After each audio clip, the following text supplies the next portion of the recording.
জামাত ইসলামের একজন নগণ্য কর্মী হিসেবে আমি নিজেকে ধন্য মনে করি, আল্লাহর শুকরিয়া আদায় করি। আল্লাহ তাআলা বলেছেন, আনাকিমুদ্দিন ওয়ালা তাতাফাররাকু, আমার দ্বীনকে প্রতিষ্ঠা করো আর এই ব্যাপারে কোনো মত পার্থক্য করো না। জামাত ইসলামী বিগত অর্ধ শতাব্দী পূর্বে এই উর্বর জমিনে তাওহীদের বীজ বপন করেছিল।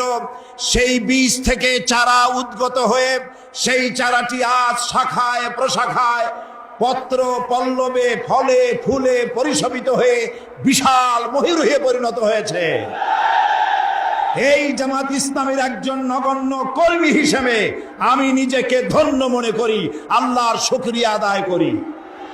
জামাত ইসলামী দ্বীন প্রতিষ্ঠার প্রচার প্রসারে বিগত অর্ধশত বছর ধরে এই দেশে কোনো হাঙ্গামা, কোনো মারধর, কোনো সন্ত্রাসী তৎপরতা চালায়নি। একটি বাস, একটি গাড়ির একটা গ্লাস ভাঙেনি, মারধর করেনি, হাঙ্গামা করেনি। সম্পূর্ণ গণতান্ত্রিক পদ্ধতিতে গণতন্ত্রের বিকাশে দ্বীন প্রতিষ্ঠার জন্যে একদল সুশৃঙ্খল কর্মী বাহিনী তৈরি করেছে সারা দেশ জুড়ে।